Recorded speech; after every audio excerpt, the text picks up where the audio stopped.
Hi everyone, in this video I want to give you an introduction to hypothesis testing.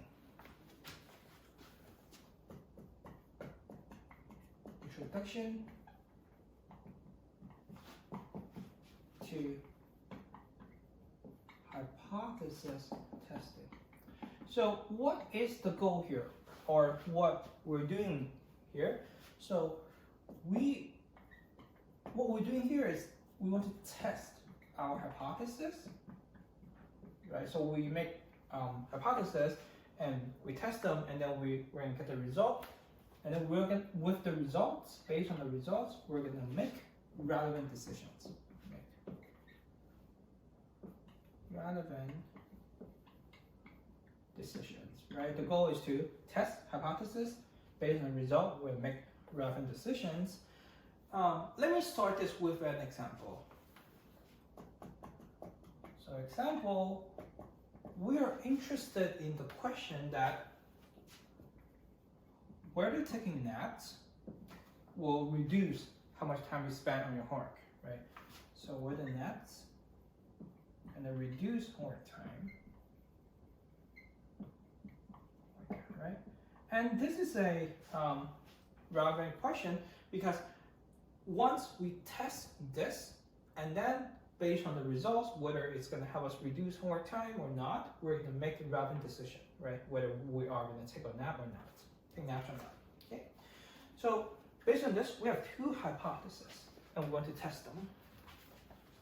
So the two hypotheses are, first one, naps. It's gonna naps don't help reduce homework time, right? So that's the first hypothesis, and then the second one is the naps in fact do help reduce homework time. Reduce homework time, right?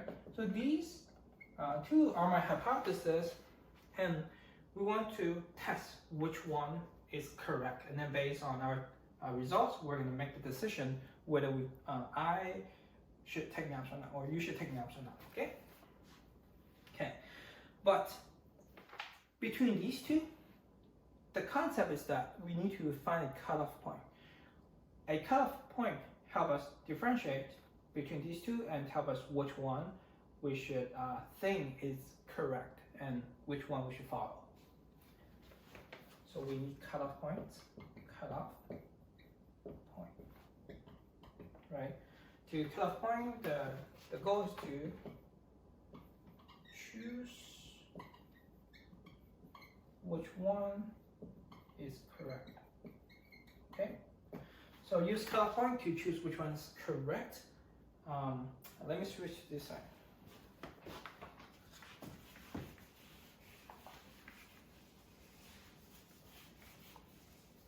Okay, and the cutoff point I'm going to use in this case is the average time, average homework time. Say I spend, right? If I'm doing this experiment and thinking about whether I should take a nap, and the average homework time for me is 4 hours per day. Okay, so this is a valid test point or cutoff point, right? So if I take naps and then the average homework time I spent after naps is lower than this one, I'm going to say naps help reduce my homework time. And if after taking naps, this value or the average homework time doesn't change or increase, then I'm going to say naps don't help reduce my homework time. So this number gives us, or gives me, a valid cutoff point that I want to use to decide between these two.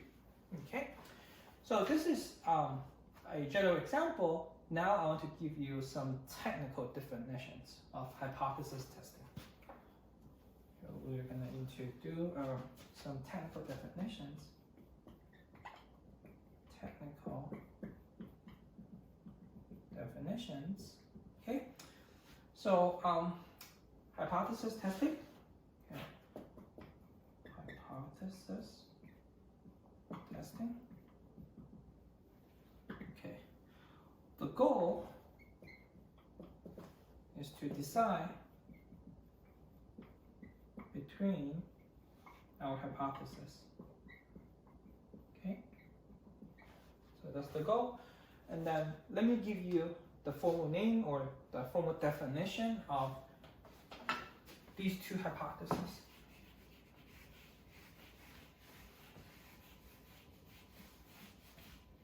Okay, so the first hypothesis we have is what we call the null hypothesis. Null hypothesis, we usually use H not to denote it. So the null hypothesis is the nothing happened hypothesis. So we can have different names for it. Nothing happened, hypothesis, status quo, status, or even the boring hypothesis. Okay, right? So basically, in this case, it's the nothing happened hypothesis, right? So it's just that nothing changed, stays the same. Yeah, the normal one, the status quo. So in our case, this example here, the null hypothesis would be naps don't reduce homework time, right? So this naps don't change anything. Naps don't reduce homework time. Okay, so this is our null hypothesis, nothing happened hypothesis.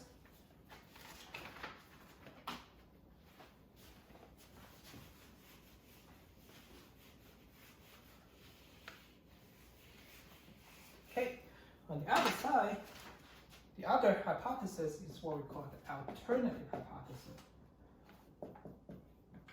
Alternative hypothesis. Okay, we can use H alternative or H1. Okay, these two are both valid to denote the alternative hypothesis, and this is what we call the research hypothesis.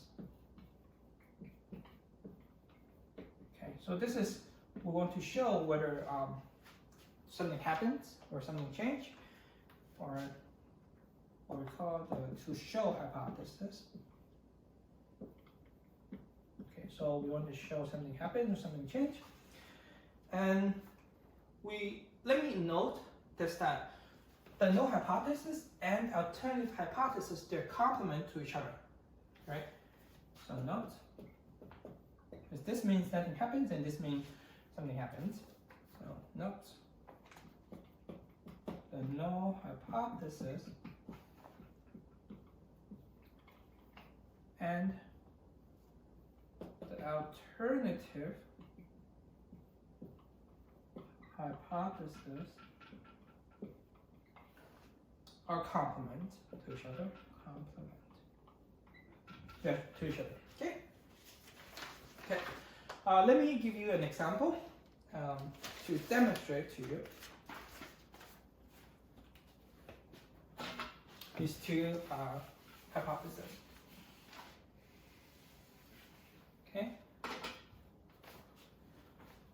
So, example, right? So we know that the average CSU Los Angeles student sleep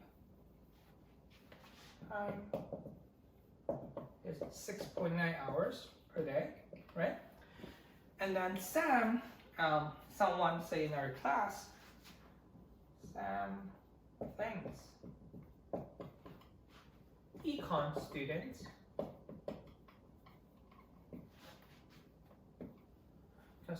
sleep time are different, right? So Sam thinks that econ students, their sleeping time are different. Okay. What we want to do? We want to take a sample of econ students and see whether their sleeping time are different than the school average. the whole Cal State LA average. So we want to take a sample to show, okay, whether they're different. But before that, we need to state our hypothesis. So our null hypothesis, let me denote as mu econ, right? So it's the econ student average equals to 6.9, right?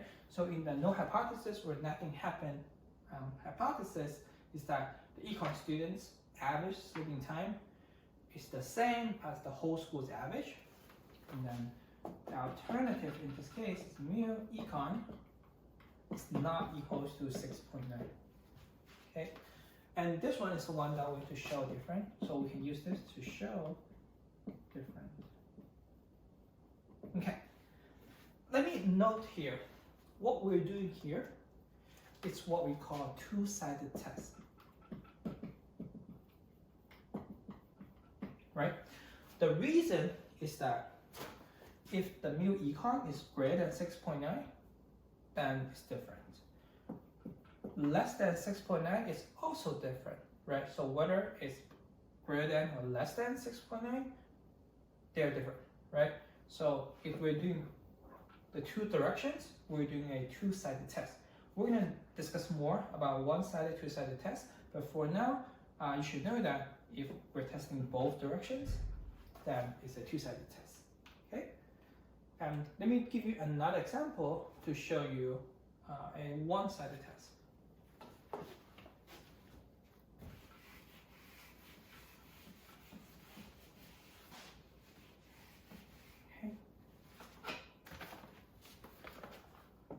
Example 2, let's say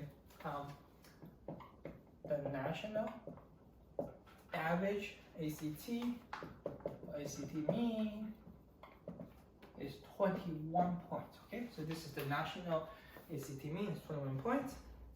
And then Mike, that's an ACT prep school or prep class. They promote that they can help you improve your ACT. So they say they can improve your ACT score. Okay. So we want to take a sample of my students and see if their average is higher than 21. Take a sample of my students. Okay, so in this case, we're testing whether Mike's ACT prep will improve your ACT, right? What does it mean to not improve your ACT? Not improve your ACT means your score or Mike's student score will be lower than 21, right? If it's equal to 21, no help. Less than 21, no help. It's only when it's greater than 21, it's helpful, okay? So null hypothesis is mu Mike student score, I'll just say mu Mike, is less or equals to 21, right? Not helpful. The helpful one is where mu Mike is greater than 21, right? So it's only greater than 21, you'll be able to show that my class are helpful, right? If it's only it's greater than 21. So we need to show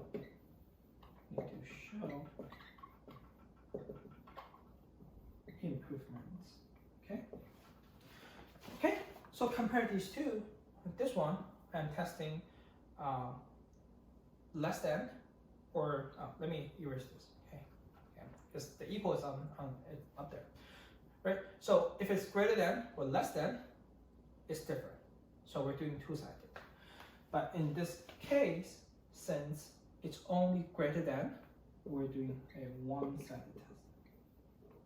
Okay, so let me correct this. So here I meant greater than or less than. Okay, so this is a one-sided test here because it's only greater than 21. We can show improvement, and that's where Mike's class makes a difference. Okay, good.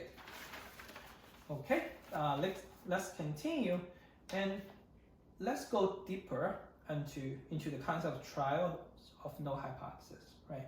So what are we doing here? So what are we doing when we say we want to test our hypothesis?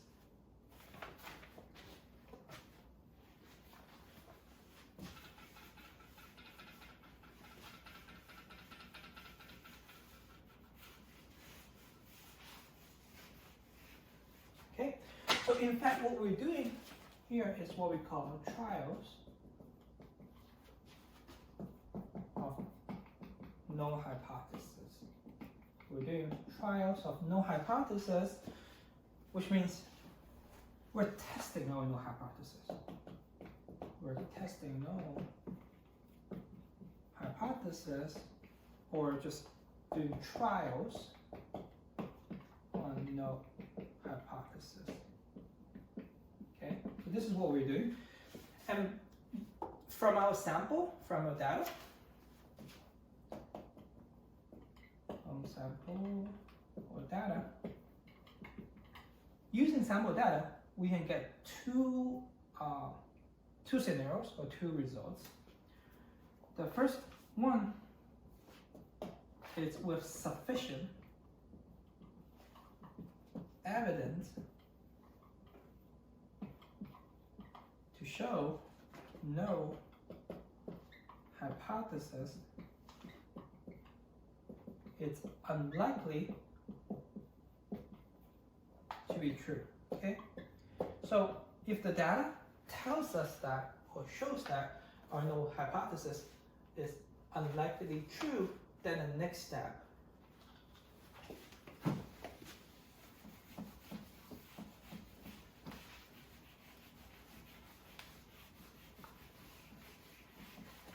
okay, and then the next step, we're going to reject our null hypothesis. Okay, so as you can see, we're doing trials on the null hypothesis, right? So if the null is unlikely to be true based on the data, we're going to reject the null hypothesis, and we're going to adopt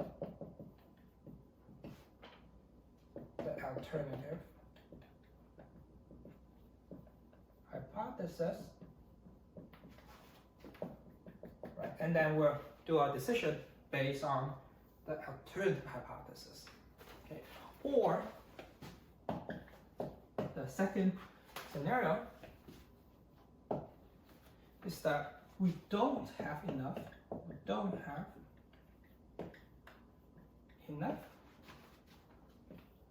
evidence to show that null is false, right? So we don't have evidence to show the null is false. In this case, we're going to say we're going to fail to reject null hypothesis. Okay, so we're going to fail to reject the null hypothesis because we don't have enough evidence to show it's false. Okay, and then since we fail to reject the null hypothesis, we're going to adopt the null hypothesis, which means that we're going to make our decisions based on the null hypothesis. One thing I want to point out is we say fail to reject null hypothesis, but we never say we accept the null hypothesis. Okay, this is okay, but never accept the null hypothesis. Okay, because we can't really show the null hypothesis true. All we are showing is that based on our data, our sample, we don't have enough evidence to show it's false.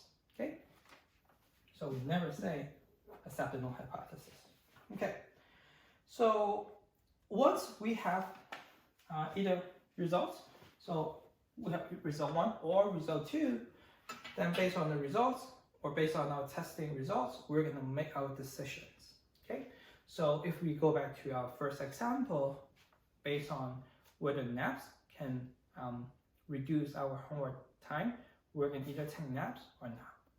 Okay, so in the next video, we'll continue to talk about hypothesis testing.